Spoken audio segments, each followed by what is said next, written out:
¿Qué tal, amiga? ¿Cómo estás? Bienvenida a una emisión más de tu programa Creciendo Contigo Mujer. Yo soy Alejandra Poiré y tú sabes que es un placer saber que nos escuchas al otro lado de los micrófonos de esta magnífica plataforma que tiene el mismo nombre, Creciendo Contigo Mujer, la radio católica online para la mujer. Porque ser mujer es un privilegio, porque en tu vientre se gesta la vida, porque tú eres ese faro de luz que guía e ilumina. Donde quiera que te encuentres, yo agradezco infinito el favor de tu atención. Yo transmito desde Guadalajara, Jalisco, México, para el resto del mundo. Así es que un saludo virtual a todos nuestros hermanos, nuestras hermanas hispanoparlantes que se encuentren en cualquier rincón de este hermoso globo terráqueo. Hasta allá va nuestro agradecimiento y nuestro cariño. Y bueno, antes de comenzar, me gustaría mucho pedirte que nos regales estrellas para que Dios siga iluminando nuestro camino, el tuyo y el mío. Tú sabes que somos un organismo laical, que no pretendemos fines de lucro, que nuestro único interés es extender el reino de Cristo y la formación integral de la mujer.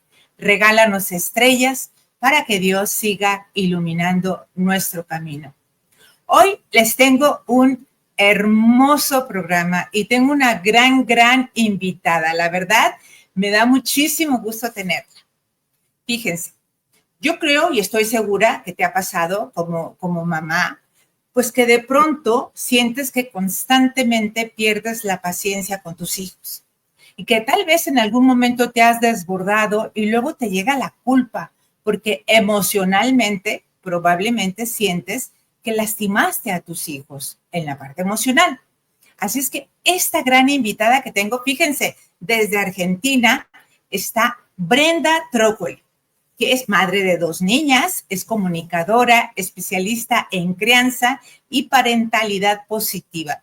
Trabaja con familias desde hace más de 10 años, siendo un referente nacional del paradigma de la crianza respetuosa y la educación consciente. Puericultora y coach familiar, diplomada en apego y desarrollo infantil y formada en psicotraumatología, docente de la carrera Puericultura y escribe nada menos que para el Diario Nacional de Mendoza. Y ya está en puerta su primer libro con la editorial Planeta. Así es que de verdad, es un placer recibir aquí en este programa a Brenda. Brenda, bienvenida. Muchísimas gracias. ¿Cómo Hola, estás? Alejandra, qué gusto. Muchas gracias por la presentación, por tus palabras. Un gusto para mí también desde Buenos Aires, saludándolos en este día que hoy es el Día de la Independencia de los argentinos. Así que estoy en un día festivo. Felicidades. Muchas gracias, compartiendo acá contigo y con toda tu audiencia. Oye, Brenda, antes de comenzar con el programa, a mí me gustaría que nos platicaras un poquito de ti. ¿Cómo fue este camino para llegar a esto que ahora te dedicas? ¿Quién Bueno, es Brenda? ¿Quién es Brenda? Yo siempre digo que primero soy una mujer y una mamá. Creo que el título que más me define hoy en día es el título de madre. Disfruto mucho de mi maternidad, soy madre de 2 niñas. La mayor tiene 12 años, ya casi una adolescente, la menor tiene 7 años. Y mi camino profesional empieza un poco con la maternidad. Unos minutitos antes yo le contaba a Alejandra que yo fui mamá muy joven por elección y por decisión. Tenía 22 años cuando quedé embarazada y yo todavía no sabía bien hacia dónde quería rumbear mi vida profesional. Siempre supe que era en la comunicación, porque siempre me encantó comunicar y tengo un don para eso que pienso que hay que compartir, pero no sabía qué era lo que quería comunicar. Y cuando me convertí en mamá, llegó junto con mi hija preciosa y amada esa bendición, y también llegó la bendición de entender a qué me quería dedicar, qué era lo que quería comunicar. Y era ayudar a las mamás y a los papás a comprender mejor a nuestros hijos, a criar con un nuevo paradigma, lejos de esos paradigmas que siempre nos anclaron a los castigos, a tratos violentos con nuestros hijos. Yo sabía que no quería eso para mi familia Y así empecé a formarme, ahí empieza todo mi camino y en esta formación he descubierto que no solo me he ayudado a mí como mamá y sin dudas ha transformado mi vida este enfoque de crianza, sino que empecé a ayudar y acompañar a muchísimas familias. Entonces empecé a escribir muy tímidamente en mi primera página de Instagram y me di cuenta que mis relatos ayudaban a otras mamás, ¿no? Que no solo era una catarsis para mí, un espacio de descarga y de compartir mis sentimientos y emociones, porque también siempre me gustó mucho escribir, sino que había otras personas que necesitaban estar en contacto con otras madres que estemos pasando por lo mismo. Y ahí empezó todo un poco el camino profesional de decir, bueno, esto también entonces puede ser un trabajo, además de fortalecerme tanto a mí como mujer, como mamá y como persona.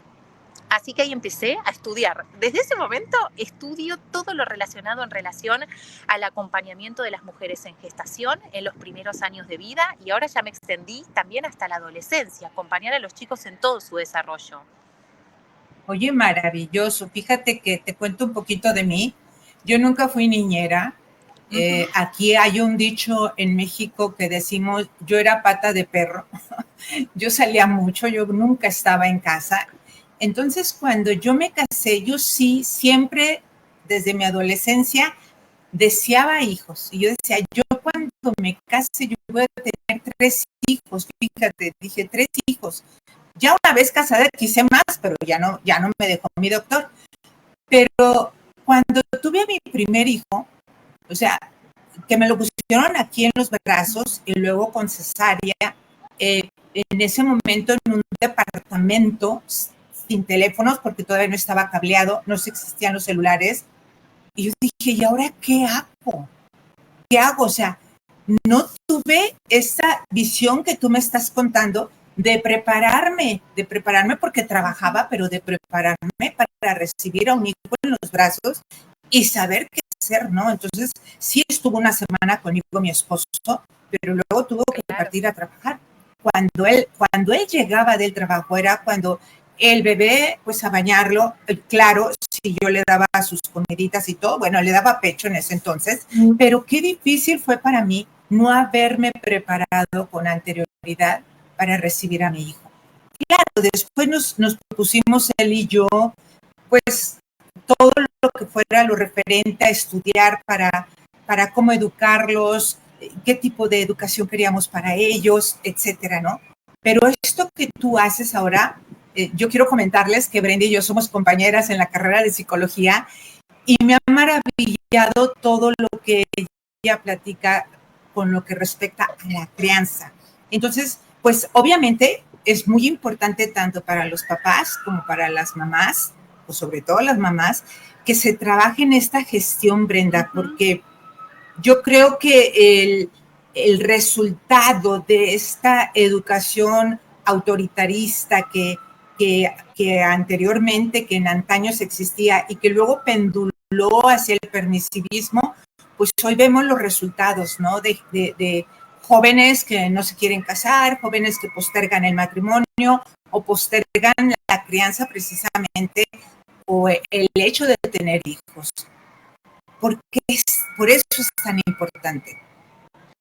Sí, sin duda. Esto que decías de la importancia de prepararnos para ser mamás, porque de repente nuestra vida cambia rotundamente y si bien es cierto que tenemos muchas cosas introyectadas dentro nuestro y que nos van a salir naturalmente, hay otras cosas que tenemos que empezar a replantearnos si queremos hacerlas de la misma manera y fundamentalmente hay un paso muy importante que es, yo creo que es el paso más importante del acompañamiento de toda crianza, que es mirar nuestra propia infancia, cómo hemos vivido nuestra propia infancia, porque fíjate, Ale, que cuando nace un hijo nuestro y cuando llora un hijo nuestro y cuando nos presentan estos desafíos, es ahí donde justamente, como vos lo decías en la presentación, perdemos la paciencia.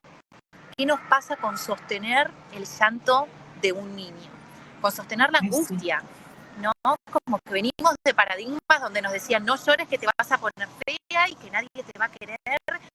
Y venimos de generaciones que hemos crecido así, tapando esas emociones incómodas. Entonces de repente nos convertimos en mamás y tenemos esas expresiones emocionales que nuestros hijos nos presentan con mucho desparpajo y sin ningún tipo de pudor, porque los chicos están muy conectados a sus emociones sin estar con esas ataduras que tenemos nosotros ya de adultos, y nos empieza a ahogar ese desparpajo que tienen para expresar. Y no sabemos cómo acompañarlos. ¿Qué tenemos que hacer en esos momentos para poder acompañar desde la empatía y no desde seguir ocultando emociones, ¿no? Porque nosotros que somos adultos sabemos que eso duele mucho, tener un mundo emocional encarcelado, como claro. Yo, ¿no? Con emociones encarceladas. Y ahí es cuando tenemos estas reacciones tan desproporcionadas que decimos, ¿cómo le grité? Y creo que no le hablé demasiado bien. Y viene todo este remordimiento o esta culpa que siempre invito a las mamás a cambiarlas por responsabilidad, ¿no? Porque lo que hicimos no lo podemos cambiar y no nacemos con el manual de la madre perfecta, pero sí podemos empezar a poner conciencia. ¿Y qué le dirías a estas mamás que realmente perdieron la paciencia? Digo, a mí me sucedió que se perdió la paciencia, que gritaron, que inclusive a veces ofendieron a los niños o que con un cállate, ¿no? Un cállate inhibieron toda parte de expresarse del niño. ¿Qué les dirías? Bueno, primero tranquilidad, ¿no? Tranquilidad para poder hacerlo mejor, porque si uno se empieza a meter en este bucle de culpa y empezamos a recapitular aquello que hicimos mal, quizás nos anclamos a emociones que nos empiezan a surgir a nosotras, que no nos ayudan a progresar, que nos siguen generando un diálogo interno que en vez de ayudarnos a cambiar las cosas, nos deja estancadas en el mismo lugar. Entonces, mirarnos con calma y mirarnos con compasión. Yo siempre digo que las reacciones emocionales que tenemos todos los seres humanos, sobre todo las que son desproporcionadas, tienen que ver con nuestros mecanismos de defensa. Nosotros nos defendemos de una personita que siente tan intensamente, justamente porque ese sentir nos espeja con nuestra propia infancia, donde la mayoría hemos sentido muy intensamente y hemos recibido rechazo de parte de nuestros padres o hemos recibido la represión. Entonces intentamos huir de esos escenarios porque revivir es doloroso, ¿no? Entonces primero mirarnos con compasión y entender que esto tiene que ver con nuestra propia historia. Eso es muy importante, es el primer paso. Y luego tener en cuenta que siempre podemos reparar con nuestros hijos, pedir disculpas. Nosotros estamos acostumbrados a que los padres no deben pedir disculpas a los hijos porque hay algo de la autoridad que se rompe y no hay nada más lejos que esto. La autoridad solo puede ser tomada y construida cuando existe una admiración del niño hacia su mamá y hacia su papá. Claro. Si no es autoritarismo y nos tiene miedo, y no queremos que nuestros hijos nos tengan miedo, queremos que confíen en nosotros, que sepan que vamos a estar para ayudarlos y a la vez vamos a ser esas figuras que les pongan los límites y que los ayuden a encontrar el camino adecuado, porque muchas veces cuando hablamos de crianza positiva o de crianza respetuosa se confunde con que los chicos no tienen que tener límites y caemos justamente en otro paradigma de crianza que es tan dañino como el autoritarismo, que es la permisividad y que es hasta la negligencia, ¿no? De abandonar a los chicos creyendo que ellos pueden manejar su vida y estamos muy lejos de eso. Los chicos y los adolescentes, los niños pequeños, los bebés y los adolescentes nos necesitan muchísimo, muchísimo, pero en presencia emocional, no tanto en el discurso y en el sermón de lo que tienes que hacer es esto y aquello, sino conectarnos realmente emocionalmente con ellos, desde una escucha activa, ¿no? Desde poder frenar un poco, mirarlos a los ojos y preguntarles qué es lo que necesitan. Fíjate que acabas de tocar un punto que me parece muy importante, el manejo de los límites. Yo pienso y siempre he creído que toda persona humana no puede crecer como la hierba salvaje, ¿no? Así, sin límites. Digo, no estoy haciendo la analogía en detrimento de los niños, para nada. Pero creo que toda persona necesita límites, porque ellos son bien listos, son muy inteligentes, van bordeando los límites precisamente de la autoridad, ¿no? Van viendo, te van cachando a ver hasta dónde sí, dónde no, son muy inteligentes los niños. Pero sí me he dado cuenta de personas jóvenes que tienen hijos pequeños que les dejan ser y que no ponen límites y que el niño tiene toda la libertad de expresión, pero que a veces puede llegar a caer en, pues no tanto en groserías, o no midiendo precisamente esa libertad, hasta dónde está su libertad, ¿no? Digo, el niño es muy chiquito para entender eh, este argumento de la libertad, pero él sabe hasta dónde sigue, hasta dónde no. ¿Qué les dirías a estas mamás que no ponen límites precisamente? Que los límites son amor. Los límites son una forma de amar. Es muy necesario poner límites. Tal como lo decías anteriormente, un niño no puede crecer sin esos bordes necesarios. Somos como las plantas que justamente necesitan este tutor para crecer derechitas hasta encontrar el sol y poder nutrirse. Y esa es la función de los padres en estas etapas de la vida, tanto en la infancia como en la adolescencia. Ser esos tutores que los acompañen a crecer, permitiéndoles expresarse cuando lo necesiten, ¿no? Hay algo muy valioso en esto de permitir, te escucho tu opinión, ¿qué te parece? Pero escuchar no es conceder, ¿no? Yo puedo escuchar lo que mi hijo necesita, sus deseos, pero puedo decirle, esto en este momento no corresponde, no es correcto, o justamente empezar a trabajar la empatía, que es tu libertad termina donde empieza la del otro. Entonces, esto es muy importante que lo empecemos a trabajar desde que son bien pequeños. Por ejemplo, cuando un niño de 2 años quiere quitarle el juguete a su amiguito, porque a los 2 años hay un egocentrismo muy grande. Claro. Ellos viven por el principio del placer. Todo lo que hacen es porque les da placer. Esas instancias tan tempranas, empezar a mostrarle cómo se siente el otro y a través de nuestra palabra ir ordenando la experiencia. Le quitaste el juguete, ves cómo se puso a llorar, se sintió triste. Se lo tendrías que pedir primero. Y quizás en este diálogo y en este generar la empatía en ellos y que puedan realmente corroborar lo que estamos diciendo, empezamos a construir límites saludables y desde adentro.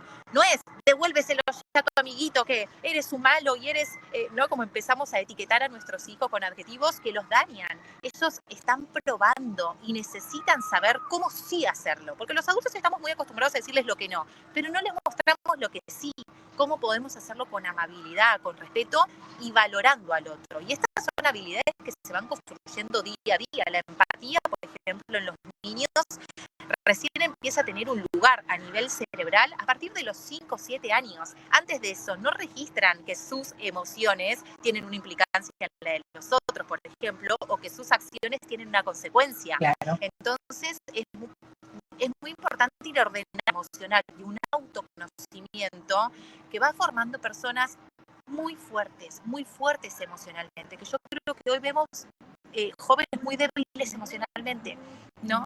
Entonces hay que fortalecer ahí. Así es, de hecho se habla de la generación de cristal, en donde no tienen tolerancia a la frustración, tienen muchos miedos, no tienen tolerancia tampoco a muchas cosas, no nada más la frustración, a muchas cosas, o sea, son jóvenes con muchos miedos, con si hago, si no hago, si no tengo el apoyo de papá y de mamá, y hemos visto cómo la adolescencia se ha prolongado hasta los 30 y tantos años y viven todavía aún bajo la tutela de papá y de mamá. Digo, yo pienso que realmente un joven ya de 30 años ya debería de estar pensando en otra cosa, e inclusive si no se han decidido casar, deberían, creo yo, que inclusive ayudar a papá y a mamá en la parte económica.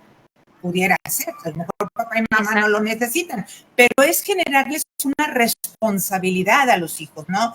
Por otro lado, este desarrollo emocional del que tú estabas hablando ahorita, hay veces que son invalidados, lo que platicábamos muy al principio del programa, ¿no? Es tú cállate, tú no tienes derecho a opinar, o por ejemplo, en una discusión que se enfrascan papá y mamá a la hora de la comida y el niño quiere opinar, un niño ya que se está incomodando con este discurso de papá y de mamá, donde se ven claramente que están enojados y lo invalidan y le dicen, tú cállate, tú retírate de aquí. ¿Qué pasa ahí con esta alma inocente de este niño?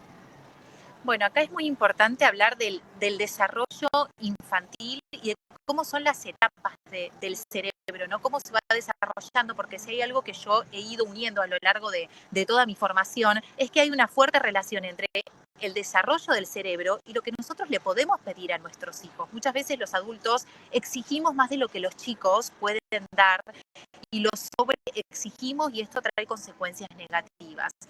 Por ejemplo, cuando hablamos de la invalidación, hay que saber que el cerebro infantil nace muy inmaduro. De hecho, nacemos completamente inmaduros, nacemos a los 9 meses de haber estado en el vientre de nuestra madre y para el ser humano eso es muy poco desarrollo. Es decir, ¿por qué nacemos tempranamente? Porque las mujeres al conquistar la bipedestación, es decir, al erguirnos, nuestras caderas se afinaron y la gestación se tuvo que acortar para que el bebé pase por el canal de parto. Cualquiera que haya tenido un bebé en brazos se dará cuenta de que ese bebito no se puede ni rascar la oreja, por ejemplo, si tiene una necesidad. O sea, nacimos completamente dependientes de nuestra madre y allí deberíamos pasar el siguiente año de vida por fuera del útero en nuestra segunda gestación. Este término, por ejemplo, está descrito como exterogestación, gestación fuera del útero, que tiene que ser bien cerquita de mamá. Ahí donde mi desarrollo se va a seguir conformando y mi cerebro va a seguir creciendo. Y fíjate tú cómo esto ya de por sí ya está tan corrido. No sé cómo será en México, pero por ejemplo acá en Argentina las licencias por maternidad, trabajar. Entonces esa gestación que se tiene que dar por fuera del útero se ve interrumpida y esta criatura, por ejemplo, queda en una guardería, en un kinder, a cargo de una institución que lo está cuidando mientras sus padres deben trabajar. Entonces, este cerebrito tan inmaduro ya se encuentra con un primer desafío. Entonces, ahí ya estamos apurando ese desarrollo y los estamos haciendo crecer más pronto de lo que deberían. El cerebro emocional, que es otra parte del cerebro que viene bien arraigada con nosotros cuando nacemos, es el que más opera en los niños pequeños. Es decir, que cuando un niño siente una emoción, inmediatamente la va a expresar, ¿sí? No tiene la capacidad de tener un freno y de pensar, quizás eso no es lo mejor. A veces ese freno no lo tenemos ni los adultos, que actuamos impulsivamente y nos equivocamos con nuestra pareja, con nuestros amigos, con nuestro jefe. Entonces, esto que tú decías cuando decimos cállate y no opines, lo que estamos haciendo es invalidar ese cerebro emocional y lo que aprenden justamente los niños ahí es que no son valiosos. Y en esta primera etapa de la vida, sobre todo en los primeros 7 años, el primer septenio de vida es muy formativo, entre otras cosas, se está formando la autoestima. Entonces, cuando yo le digo a mi hijo, cállate o no llores por eso, o tu opinión no nos importa, porque estas son frases que se suelen escuchar bastante, lo que estamos haciendo es decirles que no son importantes. Entonces, luego nos encontramos con adolescentes que son influenciados por las redes sociales, por sus grupos de amigos, y decimos, pero ¿cómo puede ser si yo siempre estuve con ellos, si tienen una familia conformada? Y acá es donde yo digo, presencia física no es presencia emocional. Son dos cosas distintas. Nosotros podemos estar físicamente con nuestros hijos y acompañarlos, llevarlos a la escuela, ponerles un plato de comida, pero eso no hace crecer a un niño. Eso no hace crecer un niño con fortaleza. Eso solo lo conduce en el camino de la vida. Hay que estar emocionalmente y fortalecer justamente esta autoestima, dándole lugar a sus deseos, escuchándolos cuando vuelven del colegio. Hoy, Alejandra, vivimos una vida tan apresurada que los padres no tenemos tiempo de mirar a los ojos a nuestros hijos, algo tan simple como esto, y poder decirle cómo estás, qué necesitas, no qué nota sacaste, ni si te peleaste con tal amiguito, cómo estás. Entonces, esa conexión emocional es la base de la fortaleza que los va a acompañar durante toda la vida. Qué importante lo que nos estás diciendo. Y quiero decirles que el chat está abierto si quieren hacer alguna pregunta, si nos quieren manifestar a lo mejor, pues, ¿qué les pasó a ustedes cuando fueron mamás por primera vez? Aquí está Brenda que nos puede sacar adelante con cualquier pregunta, con cualquier duda. Bien, Brenda, ¿cuál sería para ti el momento ideal para iniciar precisamente con toda esta parte de enseñarle al niño de que comprenda sus propias emociones, de que vaya comprendiendo este mundo de las emociones? Y yo digo que cuanto antes mejor. El diálogo es la herramienta de oro en la crianza. Esta es una frase que la suelo compartir mucho con las familias que me consultan y en mis cursos y talleres. Porque vos fíjate que el diálogo es lo que nos hace ser seres humanos. Somos los mamíferos más desarrollados que tenemos este poder de dialogar y a través del diálogo ir construyendo nuestros pensamientos, nada más ni nada menos, y nuestras memorias. Entonces, cada vez que podamos nombrar qué es lo que está pasando, ese niñito va a tener la oportunidad de aprender a reconocer sus emociones. Por ejemplo, cuando se caen al piso, en vez de decir, levántate, no pasa nada, claro, te lastimaste, eso duele, y podemos encontrarnos con un llanto si todavía no hablan, claro que te duele y estás triste, empezar a nombrar. Entonces esa personita va uniendo el evento que acaba de suceder con la emoción y cómo se siente en el cuerpo. Y para mí esto, Ale, es muy importante. Yo esto lo aprendí de adulta, que las emociones antes de ser manifestadas me avisan en mi cuerpo. Aprendí a escuchar mi cuerpo. Aprendí a escuchar que antes de enojarme hay algo que me pasa en el pecho y que de repente esto me va subiendo a la cabeza. Y esa misma enseñanza es la que enseño a las familias y la que aplico también con mis hijas. Antes de reaccionar, ahora que ellas ya están más grandes y tienen esta capacidad de decir, ¿cómo quiero manifestar este enojo? Empezá a sentir que estás enojada. ¿Cómo te sentís cuando estás enojada? Y ellas me empiezan a platicar y me empiezan a relatar, es que sí, mamá, siento algo en el pecho, siento un nudo y siento calor y en mis manos siento algo como que quiere salir. Bueno, eso es el enojo. Y podés elegir cómo expresarlo. Y no es empujando y no es gritando. Lo puedes expresar de maneras más saludables, que te permitan sacar esa emoción afuera, porque las emociones tienen que salir siempre, pero ya te estás conectando con tu cuerpo te avisa. Y eso es maravilloso, empezar a educar a los chicos en este paradigma, y para eso necesitamos hacer una pausa. No podemos escuchar nuestras emociones y estamos, y ahora el colegio, y ahora el club, y ahora bañate, y ahora es hora de comer. No, como que siempre vivimos a las corridas. Y la crianza es un proceso que necesita tiempo, necesita esta pausa. Entonces, realmente este paradigma choca un poco con los modelos sociales en los que vivimos, donde la vida va a 2X, Cierto. como los audios de WhatsApp. Entonces, Sí. hay que hacer un freno consciente para poder ayudarles a nuestros hijos a reconocer esas emociones, pero también, como siempre digo, nosotros, los adultos, ¿las reconocemos en nosotros o estamos totalmente desconectados de lo que nos pasa, de lo que nos sentimos? ¿Nos damos el tiempo de llorar, de angustiarnos, de enojarnos, o siempre queremos estar bien y productivas, sobre todo las mamás, que somos tan productivas y tenemos este peso, ¿no?, sobre nuestros hombros de tener que hacer todo y todo hacerlo bien, ¿no? Las mujeres cada vez tenemos más exigencia. Entonces nos invito a todas las que estemos escuchando a hacernos estos momentos diarios de introspección para preguntarme cómo me siento, cómo estoy, porque si no voy a estar exigiéndole a mis hijos o queriéndole enseñar a mis hijos algo que yo todavía no conquisté, y eso es muy difícil. Claro, claro. Hay algo que mencionaste y que me vino a la mente esta pregunta. Dijiste, cuando un niño se cae, esto de párate, levántate, no pasa nada, porque creemos que los hacemos fuertes y que te acercas y dices, oye, te lastimaste, te sentiste, te sientes, te duele, lo que sea, ¿no?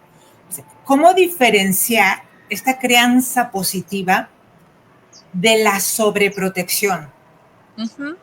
Bien, es una excelente pregunta. Yo creo que siempre hay que nombrar sin dramatizar y devolverle la pregunta al chiquito, porque muchas veces vamos a poner este ejemplo de la caída. Un nenito que está aprendiendo a caminar, obviamente que se va a caer muchísimas veces porque está practicando esa nueva habilidad, y muchas veces se cae y la mamá o el papá es, ¡oh! No, como el horror. Y en realidad ese niño, si no hubiese visto esa expresión de horror de su mamá y de su papá, se hubiese levantado y hubiese seguido. Entonces, en ese caso, nosotros tenemos que estar atentos a cuáles son sus verdaderas necesidades. Si ese niño no me convoca con la mirada y no está llorando y no está afligido, entonces mi reacción sí puede ser, vamos, adelante, sigue, eso está muy bien, lo puedes intentar de nuevo, y empujarlos con nuestra palabra a que continúen. Pero en cambio, si ese niño se cae y está angustiado y llora y nos busca con la mirada, no deberíamos invalidar esa emoción, sino acercarnos en calma, sin dramatizar la situación y decirle, claro, te caíste, te lastimaste tu rodilla y eso te dolió, pero podemos intentarlo de nuevo. Entonces nosotros a través de nuestra calma le damos lugar a la emoción y los empujamos a intentar de nuevo. Y fíjate, Ale, en este acto tan sencillo y tan cotidiano, cómo estamos ensayando habilidades que queremos que tengan para la vida, la resiliencia, el poder levantarse. Claro. Y esto es justo lo que buscamos siempre siendo adultos, ¿no? Que nuestros hijos puedan superar las adversidades, pero se supera solo reconociendo aquello que nos hace daño. Si no tapamos y tapamos y tapamos, y a la larga eso termina saliendo muchas veces en enfermedades físicas, muchas veces en reacciones emocionales desproporcionadas, en dificultad para vincularnos. Y todo esto tiene mucha base en nuestra infancia. No te digo un 100%, pero realmente cuando somos adultos, lo que hemos recibido en nuestros primeros años de vida es la base de cómo nosotros nos vamos a relacionar, no solo con los demás y con el mundo, sino con nosotros mismos también. Eso es lo que construimos. Así es. Fíjate qué interesante esto que nos estás diciendo. Y bueno, me venía a la mente otra pregunta también, porque estaba yo pensando en este chiquito que efectivamente se cae, se raspa las rodillas, le duele efectivamente porque tiene ahí una raspadura y se las, inclusive sangre tal vez, ¿no? Y validarlo de, párate, levántate, no pasa nada. Digo, yo sé que la vida está llena de bemoles, ¿no? Y es constantemente nos enfrentamos a situaciones muy difíciles, pero lo que tú dices me parece muy, muy acertado. No es la forma de enseñarlos a enfrentar la vida, ¿no? Invalidando. Y porque sí, en ese momento sí le pasa, le duele al niño. Exacto. Y hay que comprenderlo también. Y en el momento de nuestra vida adulta también necesitamos no invalidar nuestros sentimientos y hay que comprendernos primero a nosotros mismos y que también la gente nos comprenda, ¿no? Te estás sintiendo de la patada, te estás sintiendo muy mal. Y qué mejor alguien que te escuche, una escucha activa. Y aunque pareciera mentira, a los niños hay que escucharlos. Aunque nos digan cosas infantiles, hay que escucharlos. Es que para ellos siempre habrá sido importante, ¿no? Eso que tenían para decirnos. Como te decía, yo creo que el diálogo es la herramienta de oro de la crianza y siempre invito a los padres a pensar en la adolescencia, ¿no? Porque quizás ahora los problemas de un niño de 4 años, que el amiguito le sacó el juguete o que le tiró la torre, no te parezcan importantes, pero cuando tengan 15 o cuando tengan 16 y de repente estén en una situación que ponga en peligro su vida y que se enfrenten a las drogas y que se enfrenten a las malas compañías, lo que habremos deseado es haber construido un vínculo de confianza y de diálogo en aquellos momentos donde sus problemas nos parecían pequeños, porque ahí vamos a querer que recurran a nosotros para poder ayudarlos, para poder encaminarlos, para poder brindarles nuestro sostén. Yo siempre digo que las peores cosas que le pasan a los niños en realidad no son las experiencias que tienen que vivir, porque sin dudas la vida va a ser adversa. En algún momento la adversidad se nos va a presentar a todos. Pero lo que más duele es no poder contar con nadie para compartir esas adversidades.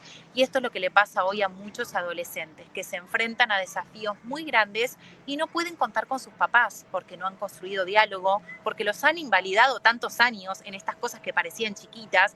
Y acá es muy importante nombrar que nosotros, los papás, nunca lo hicimos para dañar a nuestros hijos. Al contrario, siempre lo hicimos pensando que era lo mejor.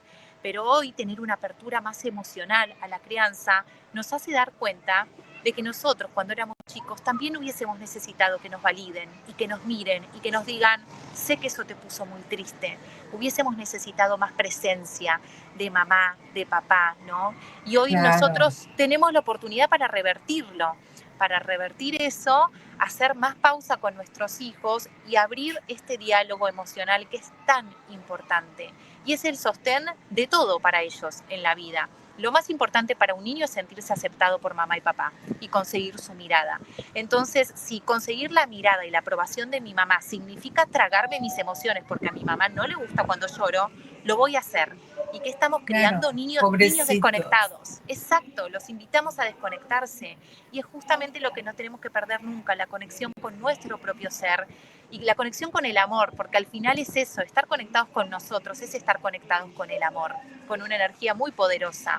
Y eso nos cuesta mucho a los adultos. Por eso cuesta la crianza, porque los adultos Así estamos es. desconectados. Así es, y justo tocaste ese tema tan importante del amor, porque el amor se habilita precisamente en la familia, es en casa donde se enseña al niño a amar. ¿Y cuántos niños hoy en día, y digo, estamos viendo un mundo convulsionado precisamente por esa falta de amor, ¿no? Estamos viendo un mundo convulsionado con una cultura de muerte muy fuerte, muy dura, y yo pienso que en su momento estos niños fueron invalidados emocionalmente, digo, cuando se trata de jovencitos, ¿no? Que hacen esto. Y yo cuando doy pláticas de adolescencia, yo les digo, por mucho que parezca que tu hijo no quiera saber nada de ti, digo, entiende que está en la búsqueda de su identidad y de su autonomía, pero eso que hizo es un grito silencioso de papá, ayúdame, mamá, ayúdame, porque yo no sé cómo. Entonces los adultos somos nosotros. Y esto, pues a veces a los papás nos cuesta trabajo porque nos engarzamos con ellos y terminamos en una batalla campal ahí y mandándolo, castigándolo, qué sé yo, ¿no? Entonces, qué importancia escuchar, como tú lo dices, qué importancia no invalidar sus sentimientos, sus emociones, y creo que la adolescencia es una edad tan vulnerable en donde pueden caer en tantas cosas tan duras y que puede doler todo el resto de la vida. Entonces, Brenda, pues yo agradezco infinito y me gustaría que nos platicaras, nos adelantaras así un poquito de tu libro para después promoverte con mucho gusto. Bueno, gracias por esta charla, fue muy linda para mí también.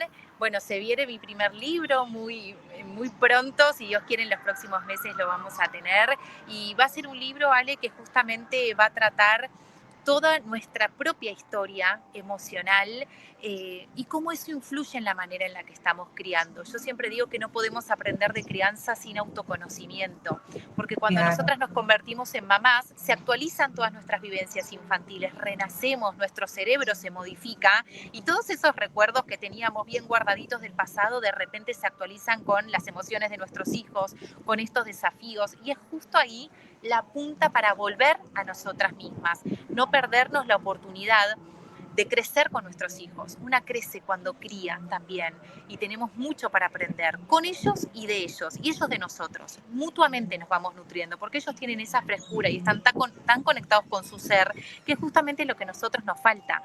Nos pusimos muchas capas muchas veces para intentar sobrevivir y llevar adelante esta vida. Así que vamos a tratar todos estos temas. Espero que les guste mucho. Espero que también puedan visitar mis redes sociales, @soybrendacriando, donde van a encontrar mucha información de crianza. Hablamos todos los días de temas distintos, doy cursos, doy talleres y siempre es un placer encontrarme con las familias para seguir construyendo en este camino de amar mejor a nuestros niños para cambiar la generación que viene. Yo creo que es posible. Un niño amado es un niño que no saldrá a quemar su aldea, como dice un dicho, sino que saldrá a dar aquello que recibió, que es amor y comprensión. Y eso puede transformar, aunque sea el pedacito de mundo en el que vivimos cada uno de nosotros. Así es, hacer lo que te toca en tu pedacito de mundo, como tú lo dices, dentro del amor. Y es la única manera en que podemos cambiar a esta sociedad y que son ellos, ¿no? Los futuros integrantes, porque nos corresponde educarlos para poderlos precisamente entregar a esta sociedad y que ellos busquen el bien común. Esto cambiaría totalmente el futuro que estamos viviendo tan fuerte, ¿no? Tan lleno de ideologías, de que socavan nuestras necesidades y demás, ¿no? Y lo que decíamos también, lo platicamos al principio antes de entrar al programa, ¿no? Cómo la tasa de natalidad pues está precisamente a la baja y que esto nos vislumbra, ¿no? Entrar en un invierno demográfico como lo vive actualmente Europa. Entonces, no le tengan miedo, yo les digo a las parejas jóvenes, de tener a sus hijos. Tener hijos es lo más hermoso que te puede pasar como persona. Es maravilloso ser madre, como maravilloso es ser padre. Brenda, no te salgas de aquí del stream. ¿Me permites? Voy a dar lectura a los 5 5 minutos del Espíritu Santo, que es algo que siempre hacemos dentro del programa. Y dice lo siguiente: muchas veces sufrimos por la agresividad que llevamos dentro. Algunas personas reaccionan mal con agresiones o ironías. Otras se callan, pero se aíslan resentidas. Hay muchas tensiones interiores que nos llevan a sentirnos mal con las demás personas. A veces hay cosas que nos molestan y no sabemos bien por qué. Otras veces sentimos rechazo por cosas que no son tan importantes. Es necesario llevar calma y armonía a ese mundo interior para que no desgastemos tantas energías inútilmente. El Espíritu Santo puede sanar nuestro interior para que nos liberemos de muchas tensiones innecesarias, para que renunciemos a la guerra con los demás, para que dejemos de resistirnos ante las cosas que nos irritan y aprendamos a aceptarlas como parte de la vida. Si dejamos que el Espíritu Santo nos serene en un momento de oración, podemos decirle no a la violencia interior y optar sinceramente por la paz del corazón. Eso no significa que no luchemos o que no discutamos cuando es necesario. Solo significa que aprendamos a hacerlo sin perder la calma interior. Con la gracia del Espíritu Santo podemos lograrlo porque Él es el dulce maestro interior. Amén, amén, amén. Pues te agradezco infinito, Brenda Trópoli. Ha sido un verdadero placer tenerte en el programa. Nos has dejado mucha enseñanza, nos has dejado muy buenas ideas, sobre todo para las mamis jovencitas o por las futuras mamás. Bueno, pues ya dejas, sí, me encantaría que nos repitas tus redes sociales, Brenda. Cómo no, es @soyBrendaCriando, me encuentran así en Instagram y ahí van a poder encontrar todas las actividades y mucha información sobre crianza. Pues muchísimas gracias, Brenda. Pues gracias, Ale. Amigas, pues yo soy Alejandra Poiré. Este ha sido tu programa Creciendo Contigo Mujer. Y recuerda que estoy en punto de las 11 de la mañana todos los miércoles. Y recuerda también que siempre hay oraciones para ti. Cuídate mucho, que Dios te bendiga y nos escuchamos la próxima. Hasta luego. Adiós.